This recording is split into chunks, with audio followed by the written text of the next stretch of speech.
Hi friends, நான் லக்ஷ்மி. இன்றைக்கி நம்ம வீடியோவில் வந்து பிரண்டை குழம்பு தான் பார்க்க போகிறோம். இது வந்து ரொம்ப நல்லதுங்க. உடம்புக்கு பசி நல்லா தூண்டி விடும். மூட்டு வலி, கைகால் வலியெல்லாம் வந்து சரிப்படுத்துங்க. எப்படி செய்யலான்னு பார்க்குறதுக்கு முன்னாடி நம்மளோட கேஹெச் கியூட்டி சேனல் ரெசிப்பியை சப்ஸ்கிரைப் பண்ணிக்கோங்க. பக்கத்தில் இருக்கிற பெல் ஐக்கானையும் கிளிக் பண்ணிக்கோங்க. வீடியோக்குள்ளே போகிறதுக்கு முன்னாடி லைக் பட்டனையும் கொஞ்சம் தட்டி விட்டுருங்க. வாங்க வீடியோக்குள்ளே போகலாம். ஃபஸ்ட்டு இதுக்கு வந்து நான் வந்து வீட்டிலேருந்து பறித்த பிரண்டை தாங்க. இப்போ எல்லா இடத்துலையுமே பிரண்டை கிடைக்குது. அதை நல்லா க்ளீன் பண்ணி எடுத்துக்கோங்க. ஃபஸ்ட்டு நரம்பை எடுத்துட்டு கட் பண்ணி வச்சுக்கோங்க.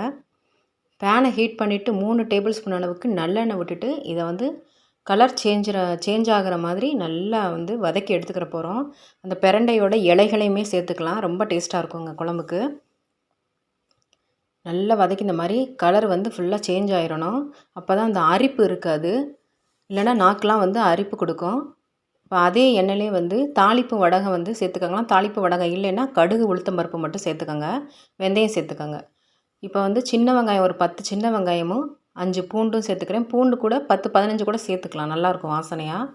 2 பெரிய தக்காளி வந்து நல்லா நறுக்குனது வந்து சேர்த்துட்டு உப்பு இந்த ஸ்டேஜில் சேர்த்து நல்லா வதக்கி எடுத்துக்கோங்க.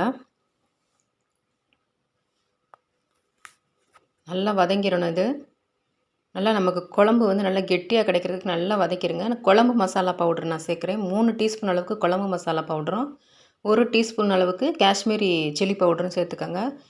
சாம்பார் பவுடர் கூட சேர்த்துக்கலாம். அதுவும் சுவையாக இருக்கும். நல்லா பச்சை வாசனை போகிற அளவுக்கு நல்லா வதக்கிக்கோங்க.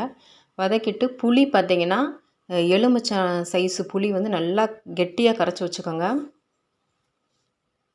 புளி வந்து இதில் எவ்வளோக்களோ சேர்க்குறோமோ பிரண்டைக்கு வந்து அந்த அரிப்பு வந்து நாக்கில் வந்து நமக்கு கிடைக்காது. சின்ன குழந்தைங்க சாப்பிடும்போது நாக்கு அரிக்குதுன்னு சொல்லுவாங்க. அதனால் புளி வந்து கரெக்டாக சேர்த்தோம்னா நல்லாயிருக்கும். புளி சேர்த்துட்டு ஒரு 1/4 கப் அளவுக்கு தண்ணி சேர்த்துக்கோங்க. நீங்கள் இன்னும் தண்ணியாக வேணுன்னா கூட நீங்கள் தண்ணி ஊற்றிக்கோங்க. 2 நிமிஷம் வந்து இது நல்லா கொதிக்கட்டும். கொதித்ததுக்கப்புறம் நம்ம வந்து நல்லா வதக்கி வச்சுருந்த பிரண்டையை வந்து இதில் சேர்த்துடலாம். சேர்த்துட்டு ஒரு 5 நிமிஷம் மட்டும் கொதிச்சா போதும். தயாராகிடும். எண்ணெயெல்லாம் நல்லா பிரிஞ்சு வந்துருச்சு. இப்போ இதை வந்து வேறு பவுலுக்கு மாற்றிடலாம்.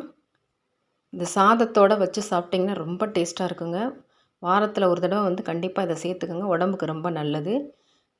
மறக்காமல் நம்ம சேனலுக்கு சப்போர்ட் பண்ணுங்கள். தேங்க்யூ ஃபார் வாட்சிங் ஃப்ரெண்ட்ஸ்.